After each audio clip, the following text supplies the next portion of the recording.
Can someone make Oh, go ahead. Go for it. can someone send me the notes document? Oh, okay, I've got it up. I'll go. I'll take care of it. So, I want to thank everyone for being here today. We are here to talk about accommodations for kids with long COVID. And this is sponsored today by Public Health Action Network and Air Support Project. Our guest speaker today is Megan Carmilani, who is the founder and president of Long COVID Families. Carmilani serves as a voting member of the NIH Recover Pediatric Coordinating Committee and contributes to the Recover Community Engagement Group to make sure families are able to help shape national research. She'll talk about how kids and families are being affected by long COVID, how families with children with long COVID can make their kids' education and activities safe and accessible, and what resources are available for them. This space is being recorded and will be posted onto our YouTube channel. To join the conversation, please tap request to come on mic. Please keep mics muted until you're called and keep questions concise. If you hit any snags, just DM one of us here, okay? So here is our wonderful guest, Megan Carmilani. Megan, introduce yourself and tell us a little bit about what you do. Sure. Well, as you know, my name's Megan, and I'm actually based in North Carolina, and I run the nonprofit Long COVID Families, and that's a national nonprofit supporting children with long COVID, and it's our mission. What we do actually is we advance research, medical care, educational access for children living with long COVID. And we've been around since 2021. We have been kind of what we do in the community has shifted over the years as the environment shifted, the needs of families have shifted. I think one of the things that's interesting about families is that, according to our own surveys, they're less likely to identify as being part of a long COVID community. Um, so, you know, and their desires and needs and things, basically what families want is the system to work because families are intersecting with the systems on all levels. And when I say systems, I mean like when you get school involved, in medical care and it's a child, the government can very much get involved. There's a lot of government intersections in what families do and what families rely on. And so basically, our community just wants the larger system to work for them. And so we have shifted over the years. We started off as kind of a grassroots organization, and it originally started because I developed infection associated conditions when I was 11 after a mono infection. And I developed some GI stuff, some migraines, some just generally just didn't feel very good, never quite got better, never kind of had fatigue. I got mono again when I was 14 and then developed what I didn't know was POTS and ME/CFS.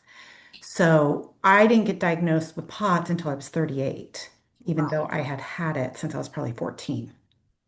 So that was right before the pandemic started. So I was learning about all of this myself and then was very concerned that there were going to be children basically repeating my story, which was like told nothing's wrong with you and then you don't get diagnosed for decades. So that's how I started connecting with families, and that's ultimately what led to long COVID families. So initially, we were just the first ones to be like, "Hey, have you heard of POTS?"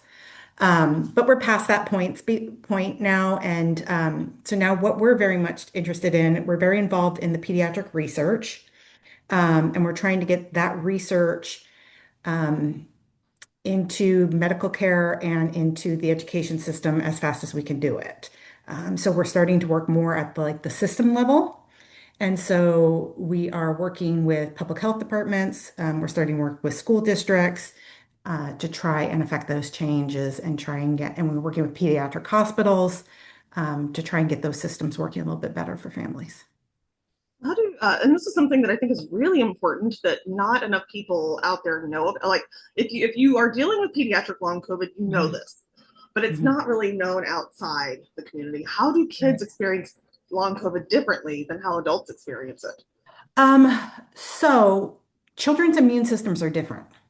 And the very fact that they're growing bodies and their organs are growing when they get infected is going to change how it presents and how they experience it. So, if a baby's getting it and a toddler's getting it, that's going to be very different than a 16-year-old.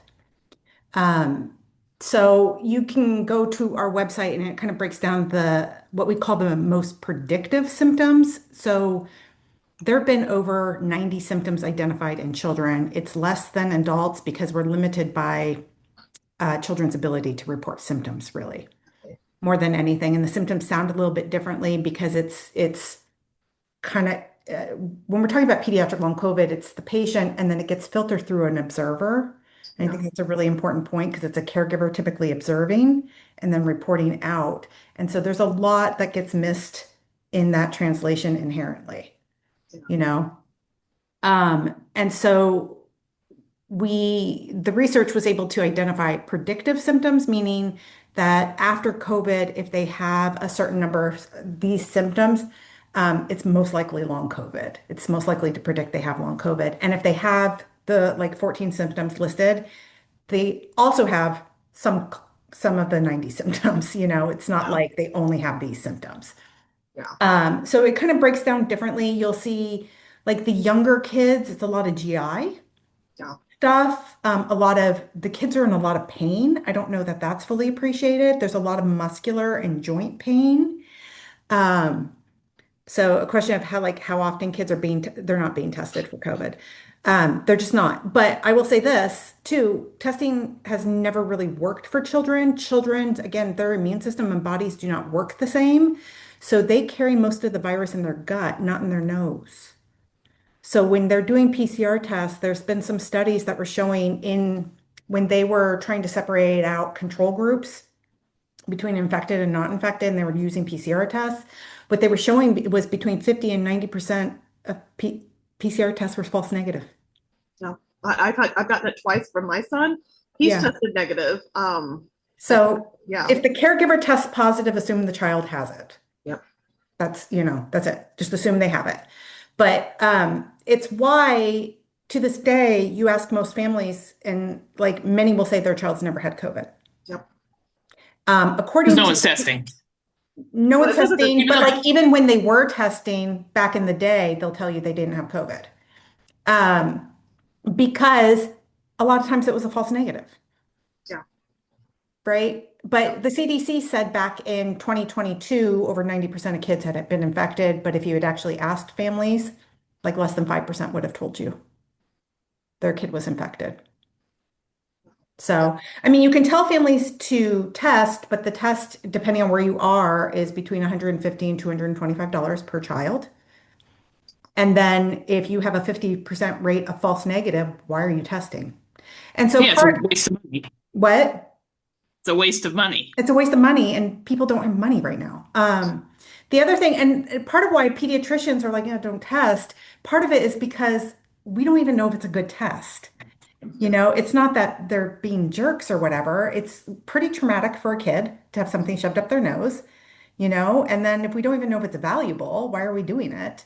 And then the other thing is when you're testing as a family, you still, in most places, if you test positive, you can't send your kid to school. yep, If you're an hourly worker, what are you doing? So, yeah. like, there are all kinds of like structural things.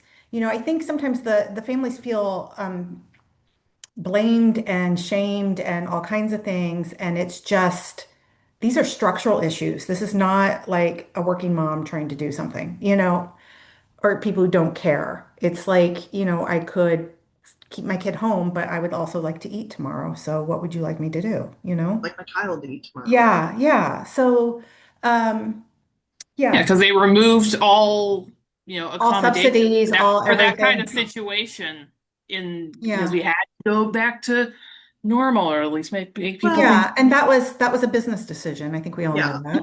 And Yep. even when we You had know, those subsidies and other things, it's people still wound up in tents. yeah. But Like when like even when we were subsidizing testing, there was still the incentive not to, yeah, um, for all this kind of structural reasons. So like I don't think this is going to be a thing for family, like, um, kind of a thing. But as far as like what it shows up in kids, it's very easy to miss, yeah, especially in the younger kids. Often what it looks like when they have symptoms, so kids don't typically come and say, I mean, when I was a kid, I didn't know I was having migraines because it was in the back of my head. And I actually didn't, it's kind of a weird pain and a weird sensation. Your cognitive stuff gets a little bit weird. So like I didn't even know to tell anybody. I was just thought I was in a bad mood, and that's kind Right? of, Yeah. and so part of what goes on with kids is like it's behavioral. And so, I keep hearing, I'm a former teacher, also I used to be a reading specialist. Um, you keep hearing about kids in classrooms and like, oh, they're so dysregulated, they won't sit down, they're not ready to learn, but kind of thing. And I'm like, well, if they had a damaged autonomic nervous system, that's kind of what that would look like. If they were in chronic pain, that's kind of what that would look like. If part of pediatric long COVID, we have way more mood disturbances is more commonly reported in children than adults. And so you get kind of like if you're familiar with PANS, that is a related condition, and that is a pretty extreme onset neuropsychological kind of thing. And then depression, panic attacks, all that is symptoms associated with kids. So yeah, hi, I see a hand. Oh, go for it, Melissa. Yeah, I mean, you see all these headlines about how kids can't read anymore, and they're having, all of these, behavioral but issues in schools, but also being, really developmentally behind. And if anyone, blames it on something related to the pandemic, they claim it's because of lockdowns and because of you know, the year that they were doing remote schooling. But I mean, how much of this do you think is, So health and yeah, developmental issues being caused by them being infected with COVID 5 times a year? so so there's a couple things because that's actually a really complex topic. There was a trajectory prior to the pandemic of test scores going down and of behavioral issues going up, and some of that may be curriculum based, and some of that is just slashing of funding, and some of that, there's speculation now that some of it might be related to screens and things like that. I will say, related to screens, I think that's a real possibility, and short-term videos and things like that, it's a real possibility, but the evidence um, quality of evidence is weak. So I don't think we can jump to the conclusions everybody is jumping to. I still think it's an open like hypothesis that's worth exploring. The regarding the pandemic and the lockdowns and everything, especially if they were younger kids, because I had a first grader that was trying to learn to read on a Zoom. It didn't Yeah. happen. It just did not happen. Okay, so there is legit like some learning was lost there for sure. Um, that all of that is true. And also, long COVID is playing a role. So we are estimating there's 6 million children with long COVID at least as of 2024. Now, that number is the number we kind of continue to cite because about 70% of children with long COVID, uh, I wouldn't say like return to baseline, but they recover to a degree they can get on with their life and not have to take medication. Yeah. Um, 70% of kids do within a year to a year and a half. 30% will stay sick. Okay. But with reinfections, what we're seeing is reinfections doubles the risk of long COVID. So we're adding to our numbers, even though children are recovering, we continue to add to our numbers. And the kids who recover, who get reinfected, often have setbacks. And so, what many kids are caught in is a cycle of being sick for 6 to 8 months, then they get better for 6 to 8 months, then they get sick again, and then they get better again. And they're kind of caught in a cycle. So, it looks a little bit different than it does in adults.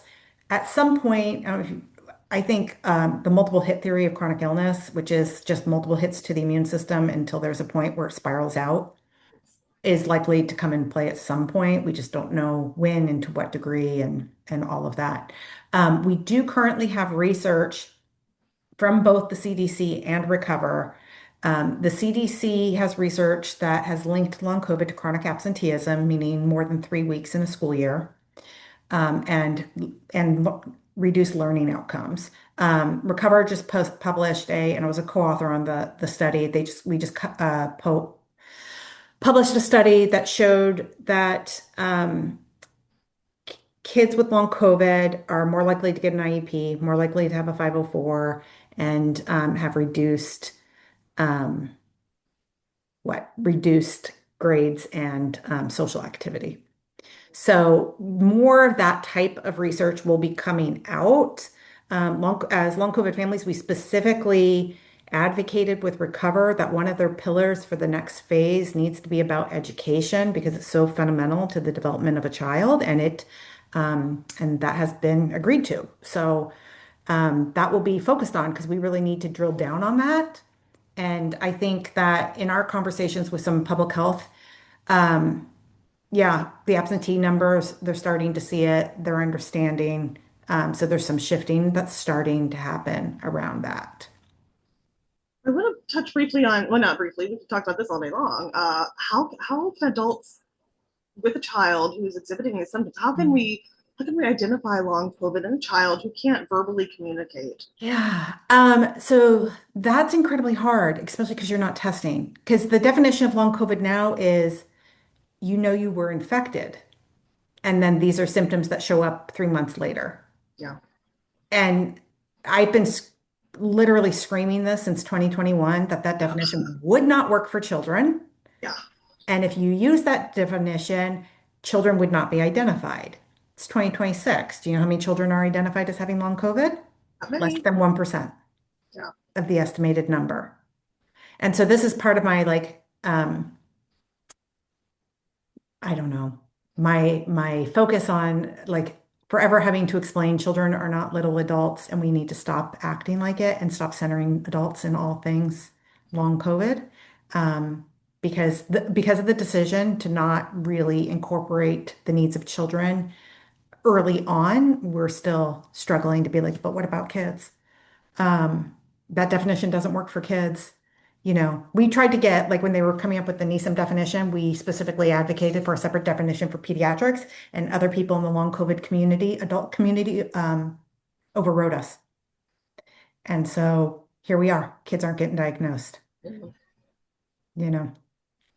yeah. I think we've seen, and we can talk all day about what the definition of long COVID is, even in just the adult community, and we still don't agree on that. We And still don't agree on it. It's fine, I'm but with like it. It's if you're different. going to start it at you have an infection, Yeah, okay, yeah. kids are, COVID looks like allergies in kids, It does. It does. Yeah, you I know? really I've got people in my own group who are Yeah. in there because their kids have long COVID, and a lot of them talk about PANs and pandas, and Yeah. that's So usually we don't hear from families. Families don't know their child has long COVID unless it's pretty extreme format. So unless it looks like PANS, where it's a neuropsychiatric thing and there's major mental health issues, or the child's too sick to go to school. The only time we hear from families is that the child's too sick to go. yeah, So I use myself as an example. I had full-blown POTS to the point I was passing out weekly in high school, and they told me it was anxiety, and my family did not believe anything was wrong. wow.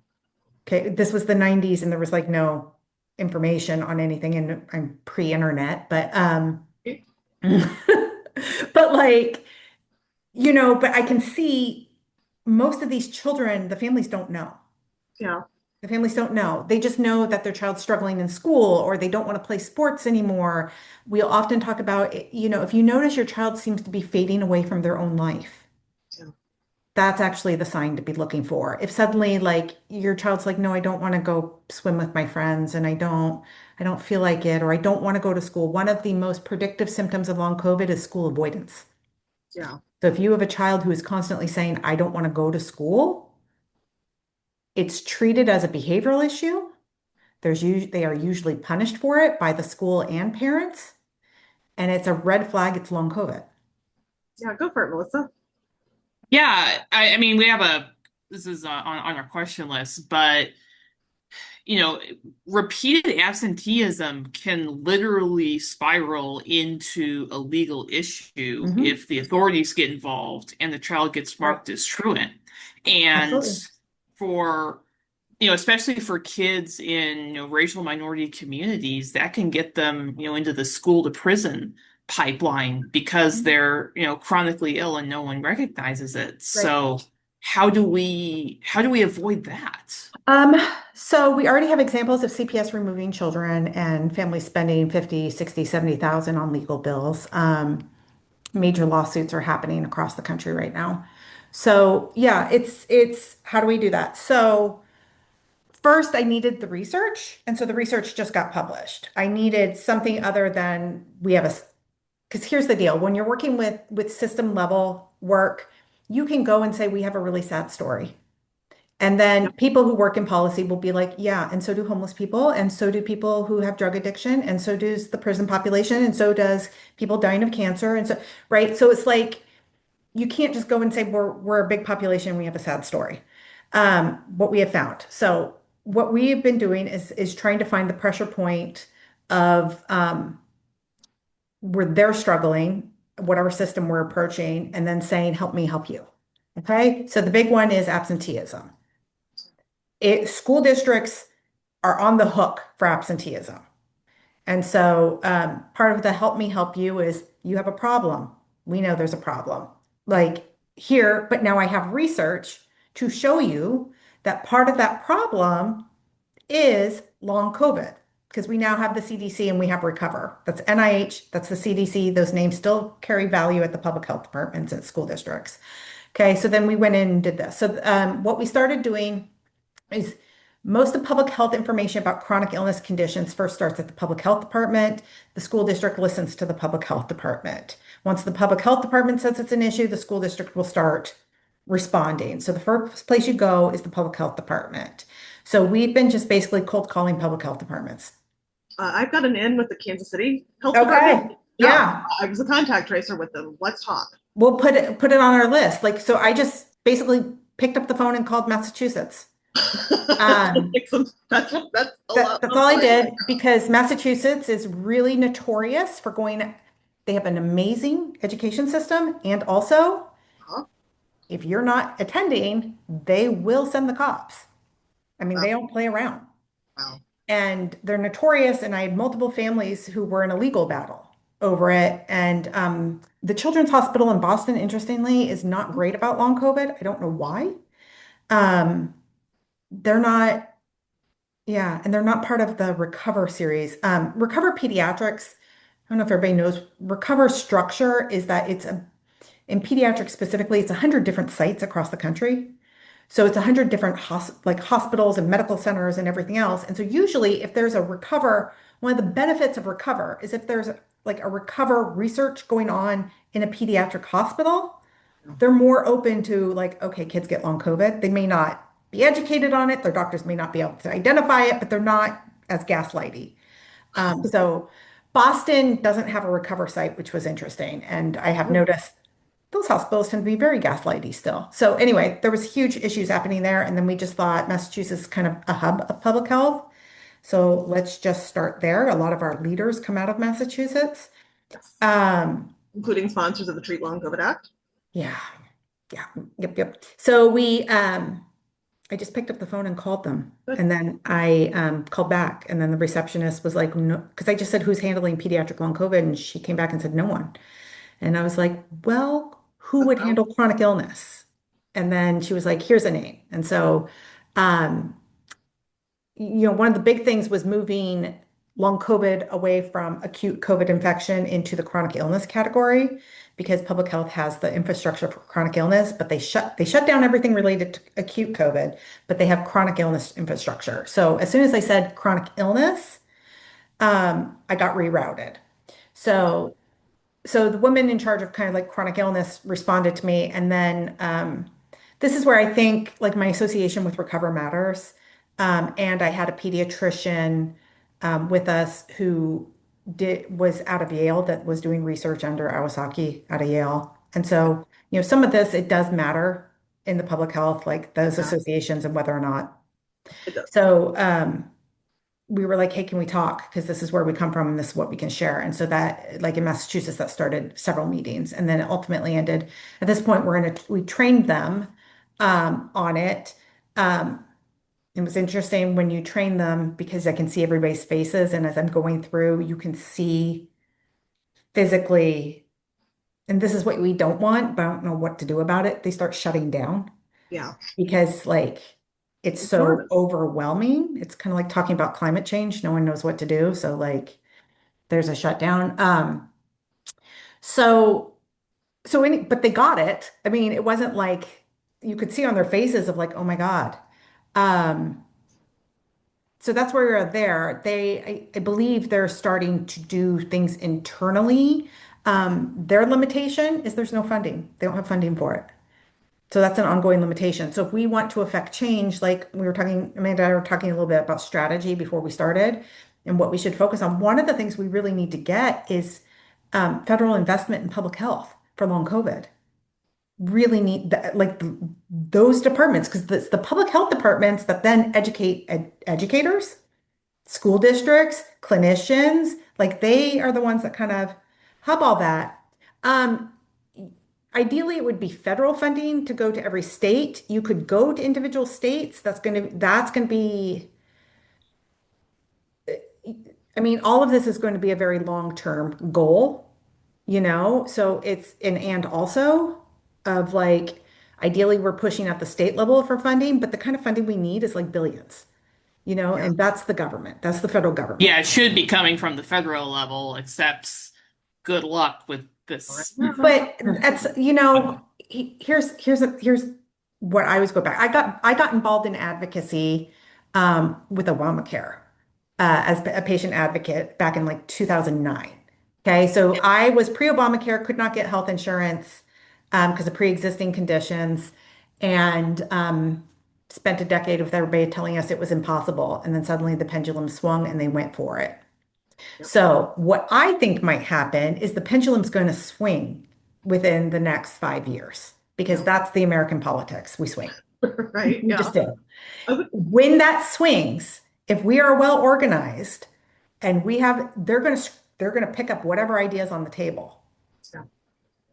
So you want your idea on the table and you want the relationships built now Yes. and you want to be like one of our things, if we can get more funding and more support and more everything, is like building political relationships with people. So when it comes time, there are already bills that are written, Yeah. right? There are bills that are written that would fund public health. There are bills that are written that would fund long COVID. There are all these bills that were out in 2023. They're ready to go. The senator staff will tell you the only thing that's like, even before this current administration, the obstacle was the American people. Yes. The American people wanted it to be over. Um, And then now we have an administration that's not interested.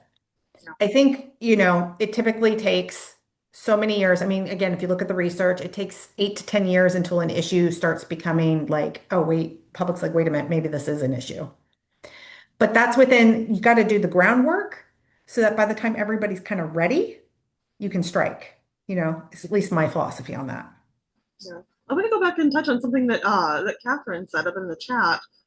Lockdown. She said, I'm sorry. They said lockdowns are an easy scapegoat. What I found most intriguing in a recent study from Harvard, possibly, was that socioeconomic status did not mitigate the effect of learning loss. Typically, caregivers with more wealth can afford more learning resources to mitigate where schooling doesn't have appropriate supports. When that's not happening, there's a good chance the virus itself, known to cause the same neurodevelopmental issues observed, is playing a large part. I thought that was, The study said that, or that's what she's deducing? I think that's what she's deducing. What time frame was the study? What time frame was that, Catherine? Here, I'll let me send you an invite to unmic if I can. So Oh, she's looking it up. okay. So there's a couple things I just want to caution everybody about how we talk about the neurological impact of infection on children. Yeah. There have been a lot of groups that have made claims about brain damage, Uh-huh. um, and it is deeply disturbing to the kids Yeah. because you're publicly telling children and their community that they're brain damaged. Um, Number one, that's not accurate. That's not what the research says. So we have to be very careful about that. Um, this is emerging research. There's research that conflicts. Having an impact on learning and having brain damage are radically different things. And long COVID in children is so highly stigmatized. There's a lot of research on this, so highly stigmatized that most children will not tell family members. Oh, wow. And so when we, and some of the rhetoric, and I will tell you, a lot of families feel very used. A lot of children are very resentful of people who will use the 6 million number and advocate for, um, frankly, honestly, clean air or other things. And the kid can't leave his house and is like, do they not care about me? Yeah. Like they feel like their tragedy is being used for needs they didn't ask for. And now Uh, they're not being tended. yeah, you know, and so, and they're being characterized as broken, tragic. And when there's a lot of research around disability and how we talk about disability. And if you talk about people as though they are broken or tragic, the public looks the other way. It has the opposite effect. Yeah. And so it is not helping my community to call them brain damaged Yeah. because unfortunately our society will, if you are unproductive and broken, our society will let you die and call it mercy. Yeah, that's a big That's issue right the now. truth.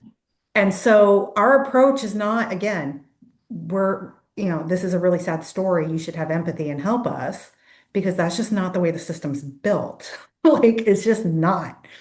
Um, it's more of like, this is a structural problem for you too. You can't have 6 million sick kids and think your school system's going to continue to function.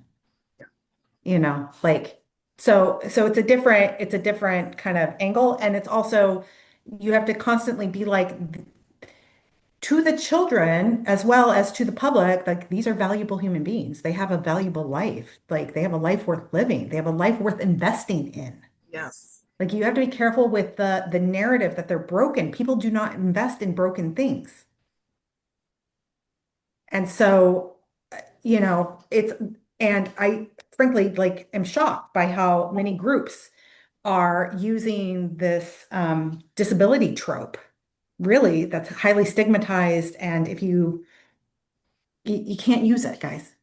Um, like I know no one's trying to cause harm and also, impact over intent, right? Yeah. Anyway, my tangent. Well, that's What actually else a do you guys very want to good talk about? message during Disability Important Friday. point. Like, yeah. And Tom, did you have a question? I saw you raise your hand, and if you got No, that was the clapping. Um, okay, To so the research related to the brain, okay? They have shown there's some contradictory research. You got to remember kids' brains are developing, and just because let's start with this, scan any adult's brains and you will see signs of brain damage. Have yeah, you ever fallen off your bike and hit your head? great, Have you ever been in sports? Have you ever, like, the idea that there's something damaged in the brain doesn't necessarily mean anything on a scan. And so part of the research that they're not understanding is just because something showed up on a scan doesn't mean it showed up on functional assessments.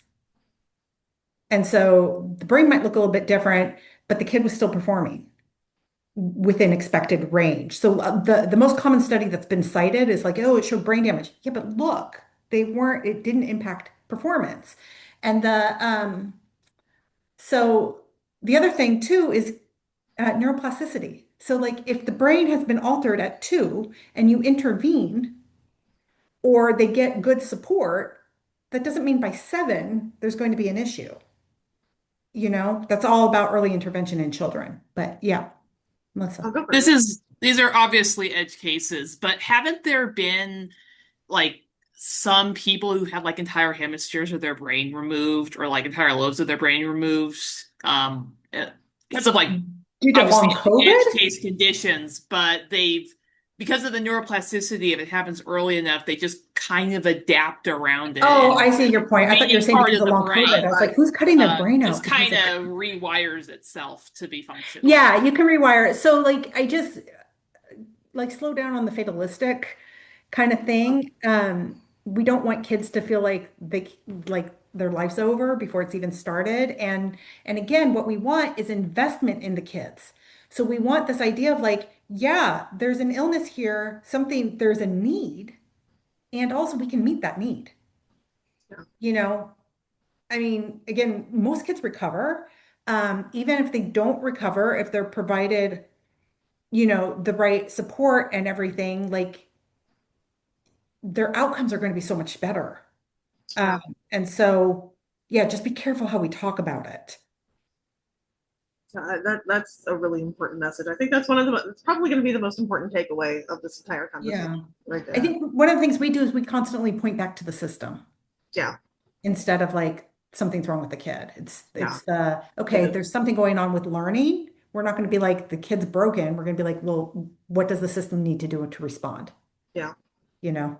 I mean, it kind of seems like if you're going the path of blaming the kid, there's no situation in which the kid wins because either, there's nothing wrong with them and they're having a behavioral issue and Right. they're, a delinquent little brat, or they're disabled, they're broken, they're brain Mhm. damaged. It's like in either of those situations, the kid wins. It seems like yeah, Well, that's, I both. think, what's really upsetting families is it's particularly being used, and it's not just in this country, it's in other countries too, where it's like it's a fear-mongering thing. It's like there are 6 million children with long COVID. Aren't they tragic and broken? We don't want that anymore. So we need clean air. yeah, And it's kind of like, yeah, clean air. We want it too, but not because we're broken. Like, not because you're scared your child's going to be like my child. I don't right, actually have a child with long COVID, but you know what I mean? A family's perspective of like what you're saying is you're so scared that your child's going to be like mine. And disability is so scary to you. And you're trying to scare the public and say, we don't want disabled kids. Therefore, you want clean air. Come yeah. on. And That message, do you know how dangerous that message is in the current environment? What are you guys doing? yeah, Stop. How about you just say we want clean air because everybody should breathe clean air and there's more than one condition that impacts and like there's lots of ways to phrase it and not be like we these scary broken children over here. yeah. I Yeah. mean, I think that's one, important. news article that's come out kind of related to that is the statistic of long COVID surpassing asthma as the most Mm. common current chronic childhood illness. Guess what's also affected by clean air? Right. Asthma. 100%. Like, Right. yeah. That came from a quote from a paper I did. We talked them into putting that. Thank you. Saying that. That was a Okay. pretty effective thing to say. But yeah, I mean, it's like even like in California, there's wildfires. Like Yep. there's so many reasons to have clean air. In general, if you look up the research, in an average teenager without a health condition, if they have clean air, their test scores go up. Like there's no reason to use disability as a fear-mongering tool. Yeah, And also, if you look up the research on effective advocacy, public health advocacy, fear-mongering does not work. yeah, So, part of my message to other advocates is please do your research, especially if you're new in the space and you haven't been an advocate before. There's a lot of research on what they tried in HIV. They tried fear mongering in HIV. yeah, And what ended up happening is the community became more stigmatized and more isolated.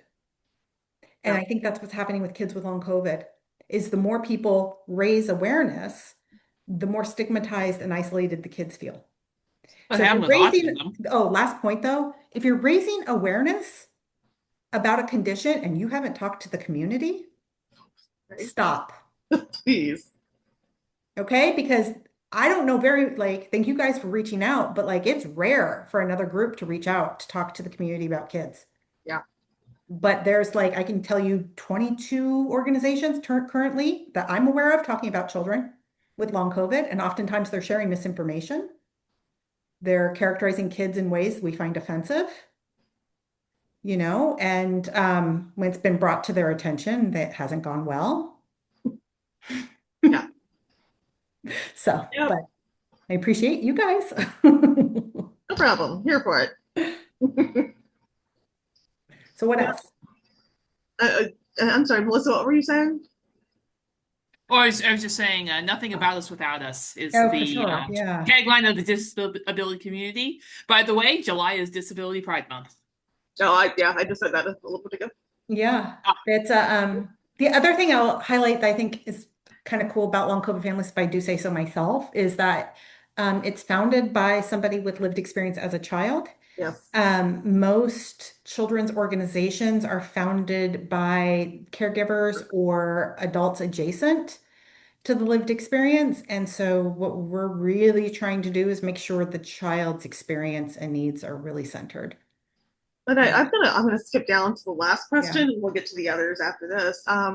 What has this experience been like for you personally? And as we're talking, I'm thinking back to my own childhood and how similar our paths were.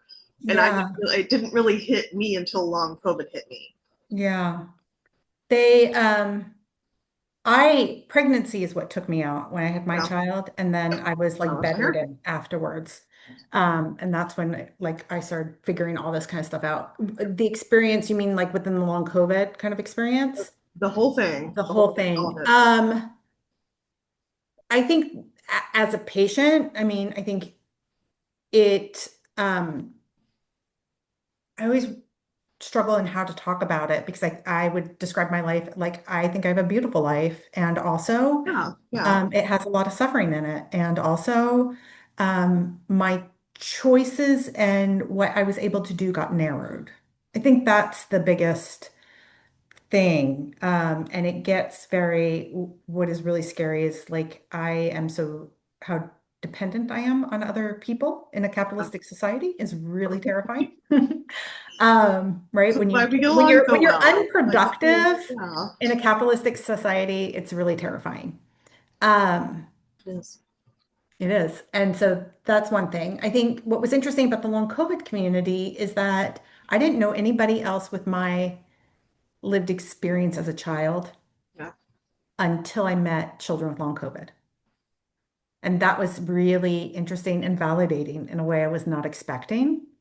And I think working within the community, I think, and building long COVID families has been, I think one, it did early in the pandemic brought up a lot of, and I think it did for other people, brought up a lot of my trauma and issues and things I didn't realize. And as I was watching families and kids going through the same thing, again, it brought up a lot of that. So one of the things I have learned myself and would say to anyone in leadership is that like I've had to get support for that and process that. And because I think it's very important to keep your own trauma in check and not bring it in when you're trying, especially if you're stepping up into leadership. yeah, Um, so I think part of the experience has been like last few years have been pretty hard, but pretty healing for me. And so yeah. that's been pretty exciting for that. And I have had to learn very quickly a lot about research. Um, I was actually writing something before I got on here. It's like there is a correlation between your knowledge and skills around research and policy and your ability to affect change Yeah. and your satisfaction with it. And so that was something else I have had to learn um, and really invest in trying to learn a lot of stuff. But I would say also it's lonely. Very, It's lonely. very. Um, yeah, for a Good. lot of reasons, but yeah, I think, Yeah, well, Amanda obviously gets it. Yeah. She's like, unfortunately, yes, very. yeah, very. Yeah. And that just it really I really identify the most with what you said about I've even though the past 6 years have been absolute hell, this is the happiest I've ever been, Hmm. and that's it's lonely, but I'm happy. Yeah. I mean, the work I think is very meaningful. The It people you is meet, it's very like um quality, like, yeah, right. hmm Yeah, and you're right. There was a lot of trauma to process, and you're right. We have to go address that. But this hmm is the best I've ever been, despite the fact, Yeah. I'm in my bed most of the time. I think that the most difficult thing is, especially if you step forward as a leader, is that there's a lot of trauma going on in the community, and there's a lot of Right. displaced anger. So Yes. you can catch strays real easily, Oh my gosh, yes. you know? Of them. Yeah. So The infighting. that's been I'm better at handling it now. Right. I've not always been. you know, but like at least I think I catch it sooner, like, Yeah. before it escalates. I like, okay, Yeah. I've seen this before. We're gonna stop Yeah. it here. Hold on. Yeah. So No, thank you. That I think we forget that people who we're leading are also people. Um, yeah. Or also patients. Like I'm just like I'm a patient too, guys. Like, not enough. Well, let's go back here. How can we educate our educators about accommodations for kids with long COVID? okay. Here we So go. Big talk. there's a couple things going on here. Okay. Now we're back to like, Yep. I mean, you could say, why can't we, what do I want to say? Educators feel like everybody wants them to be accountable for all of society's issues, right? And I'm a former teacher. I get it. So like if you're like, let's educate you about long COVID, and they're like, okay, well, what about the 5,000 other diseases? And what about these issues? And what about these issues? And what about these issues? And what about, and by the way, I might get shot tomorrow. Like, it's all of And Right. I get paid basically minimum wage. yeah. So, okay. Right. So we're not going to go directly to teachers and be angry that they're Yeah. not learning. Okay. Like, Yeah. okay. So that's not what we're going to do. This is a system failure. No. Okay. So we have to start at the system level. So I met with somebody from like, I had an in at LA County.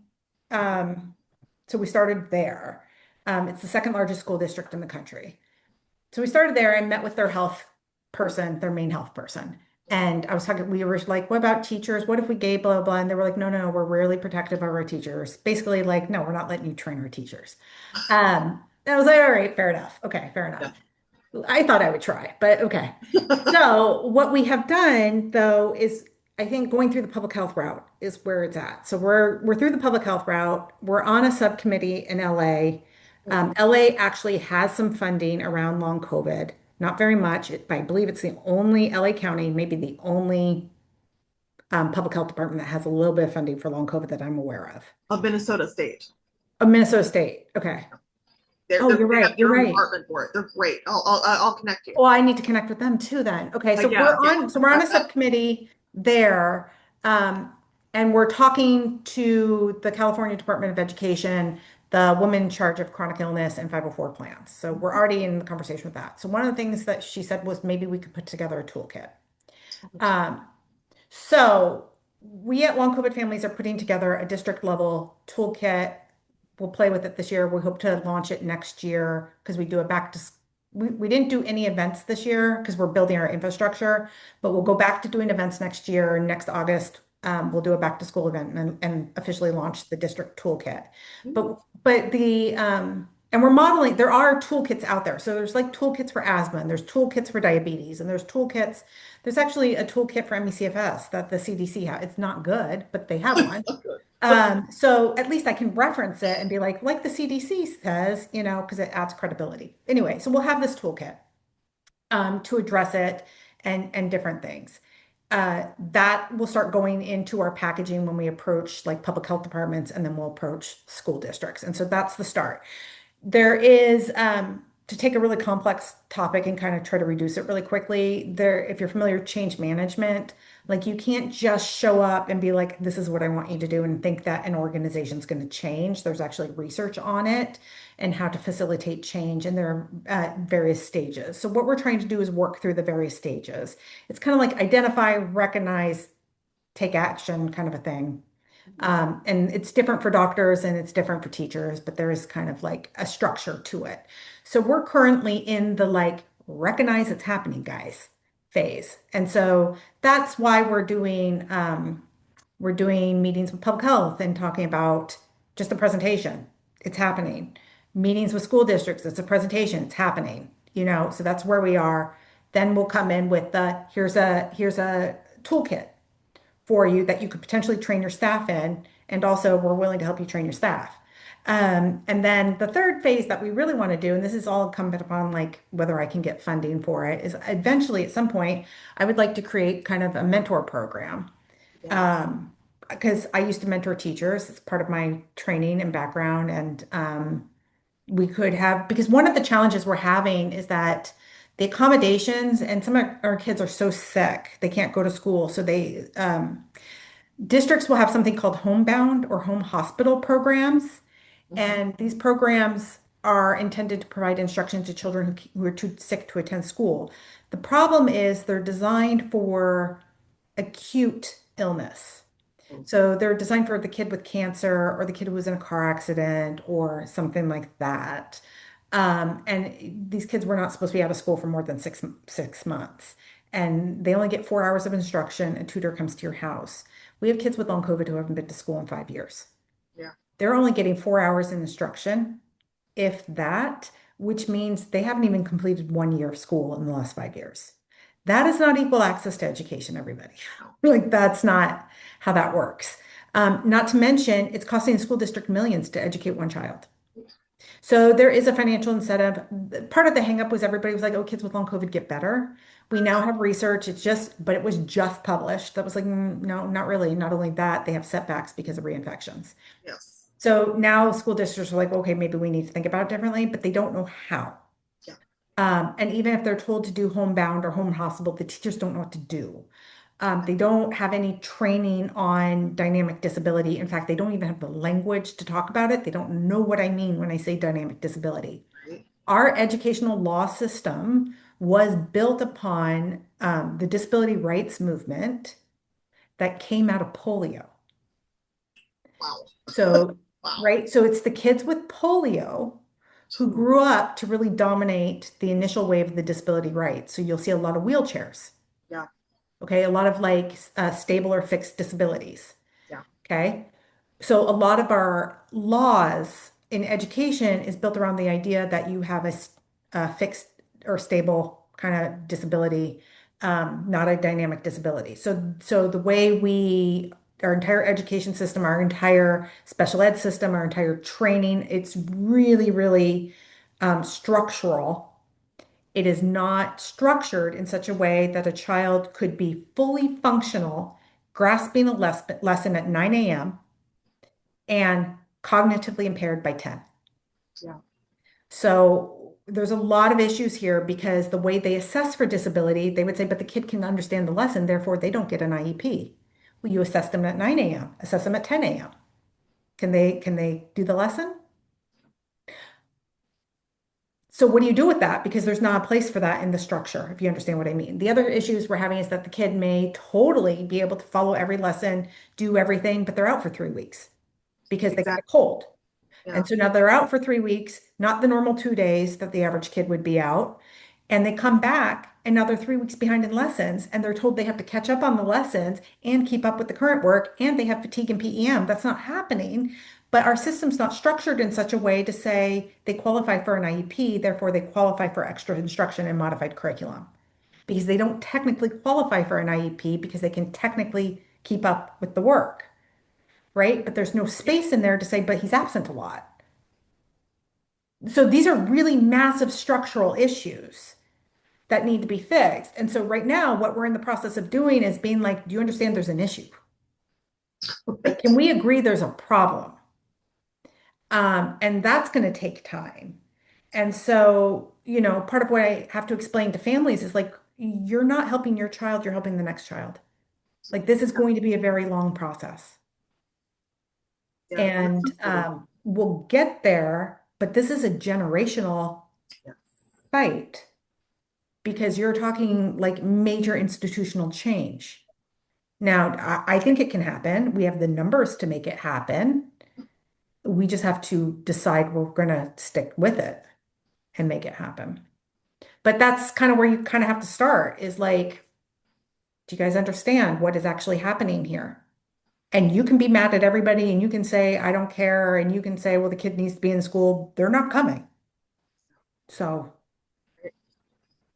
I No, mean, I feel like I've said that so many times. don't argue with reality, guys. Yeah, no, we are not doing this for ourselves. We are the first line going through with the Right. machetes, making the path in the jungle. We're making it easier for the next people and the people behind them, but it might not ever benefit us. Right. And But that's that's frustrating kind to of deal what with. you need to do. It has to be system level. And right now we just need to agree there's a problem. Yeah, yeah, There's a problem that needs to be solved, and it's not the kid. The kid is not the problem. yeah, exactly. That's a really great way to put it. what are some resources that we can draw on to help our kids right So now? for like individual families, and I'll send resources in a follow-up Okay, that email if would you be need the great. address. Yeah. Kennedy Krieger did a really good job. So Kennedy Krieger is a pediatric hospital in Maryland, and they got a grant for several $1 million to open up a pediatric clinic for long COVID. So they're probably the largest, most well-funded clinic, and they do like an echo series on it. If anybody wants to know Yeah. about more about pediatric long COVID, they have videos available Oh, that way. But they also have a really good social worker who works with the schools on behalf of the kids. And what they were able to do is put together a lot of resources. So there are a lot of resources for families, and I'll send it specifically around schools and other things. Um, so that's really good. We have some resources on our website that are helpful in doing that. I think one of the biggest things we need to do is start really making inroads with communities that are most affected to help. Like, I can't tell you the number of times, even to this day, families are like, I didn't know children could get long COVID. Um, they don't know. They don't know. Like a lot of times, like a parent will think something's not right. I don't know what it is. Something's not right. But they don't even know long COVID's a possibility. yeah. And so part of that is like just raising awareness about that it is a possibility. Babies can get long COVID. Yeah. Um, That's heartbreaking. yeah, you know. And I think it gaslights a lot of moms because they're like, why isn't my baby a good baby? Like, why won't my baby sleep? Why won't my baby do this? And then they're told to try sleep training and do different things. Like, no, your baby's sleep is disrupted because they have long COVID. Like, this isn't normal. You're not a bad mom. But that's part of it is like, I think people are, especially like young families, are kind of gaslit into believing that like they're doing something wrong. When it's like, no, one of the core symptoms of long COVID is sleep disruption in children. Yes. There's a reason your child's not sleeping, and it's not because you're a bad mom, you know? And I think that's a lot of like what's getting internalized. The fact your kid's not sitting down maybe because they're in chronic pain, not because they're a bad kid. So a lot of it's still just very much awareness. Yeah. But I thank you so much for being here, Megan. I've really Yeah. appreciated this conversation. And I think I've got some more ideas I want to toss your way, but we'll do that. We'll do that Mhm. later. So, And then I'll send more resources. And also, if you guys would yeah. like to sign up for our newsletter, I would love it. We're trying to organize right now as a community to do some events next year. So we're hoping to do Pediatric Long COVID Awareness Week. Oh, that would be great. Yeah. So International Day is March 15th. Uh-huh. We're going to do Awareness Week for kids Okay. the the second week of April. Okay. Yeah. Yeah. Um, Posted on that, and that's something that we can, we can Yeah, on that. do and help amplify. Yeah. And we're hoping to do some fun like run, walk, and roll kind of things, or Uh-huh. like a pop-up thing, like some fun activities kind of around it to raise awareness. And then we will have an advocacy week Mhm. in April, and then or I'm sorry, in May, and then we have a back to school event in August being planned. Okay. Yeah. Yeah. And that, with that coming up, let me know. Yeah, so all those kinds of things. And we would really, because oftentimes, as everybody knows, the families are too sick to really do a lot. So the more the community can kind of show up for events and do things and would be helpful. Yeah. But thank you again. Um, Hmm. we will have the replay available on our YouTube channel. So, but if you've had everyone, thank you for being here. If this was useful for you, please support our work. Air Support Project is a 501c3 nonprofit. Your donation will help them deliver affordable, high performance purifiers and free open source guidance to schools and communities. If you'd like to support the work of PHAN, Public Health Action Network, you can make a tax deductible donation on our website, and your contributions will help us complete test and will also help Air Support Project complete testing, development, and manufacturing of a fan and filter purifier, ensuring that they reach everyone in need. From all of us at I mean, yeah, I'm sorry, go ahead. Talk a bit about Air Support Project's new project. Yeah, go for it really quickly. Yeah, so Air Support Project has just launched a new project called the Chicago Clean Air Resilience Network. We are working with Windy City Tool Bank to create basically a shared stockpile of PPE, air purifiers, and other clean air hardware that will be available to be borrowed by any group or mission-driven organization in the Chicago area. Awesome. Yeah, it's a great project, and I'm really excited to see all of the new beginnings coming up here. So thank you. Mhm. And from all of us here at ASP and PHAN, thank you. Take care and breathe easy. Stay connected with us online. Thanks for being here.